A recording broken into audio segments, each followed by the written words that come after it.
नमस्कार, मैं doctor Manju Bhargavi language tutorial में आप सभी का हार्दिक स्वागत करती हूँ। आज मैं आप लोगों को राम वृक्ष बेनीपुरी जी द्वारा लिखित रेखा चित्र सरयू बैया का सारांश सुनाने वाली हूँ। सरयू बैया में एक ऐसे मानव का चरित्र अंका है जिसमें दूसरों के प्रति दया, सहानुभूति और सौहार्दता दिखाई देती है। सरयू बैया लेखक के गांव में रहते थे। उनको सरयू मैया के नाम से जाना जाता था। उनके गांव की विशेषता यह थी कि कभी कभी मर्द गंगा, यमुना और सरयू हो जाते थे। गांव के सबसे लंबे और दुबले आदमियों में सरयू बैया की गिनती होती थी।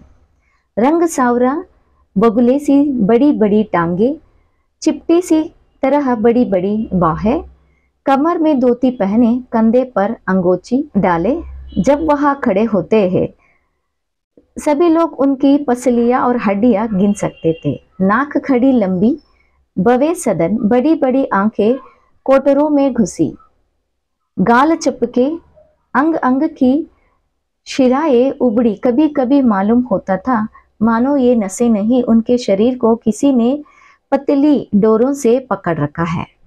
सरयू बैया पराये उपकार के चलते उन्होंने न सिर्फ अपना शरीर सूखा लिया है बल्कि अपनी संपत्ति की भी कुछ कम हानि नहीं की थी। उनके पिता जो गुमाशत की कहलाते थे, वे गांव के अच्छे किसानों में थे। चौपार, साफ सुंदर उनका मकान और अच्छा खासा बैठक खाना था। वह आज सरयू बैया की राम मंडली है।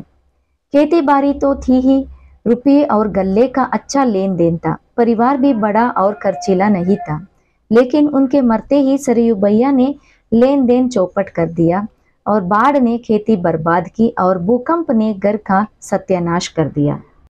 सरयू बैया का व्यवहार ऐसा था कि गंगा भाई के घर में बच्चा बीमार है, वैद्य को बुलाने कौन जाएगा? सरयू बैया।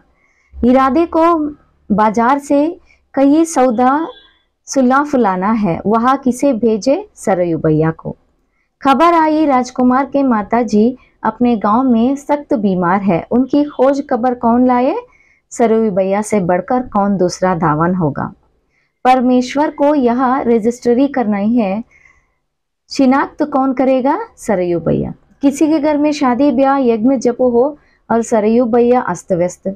किसी की मौत हो जाने पर यदि वह अंधेरी रात में भी तो निश्चय ही उसका कफन खरीदने का जिम्मा सरयू बैया पर रहेगा।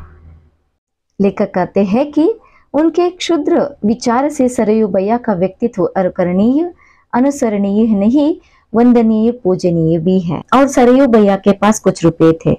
उन्होंने बैया से कुछ रुपए लिए और वापस देना तो भूल ही गए थे।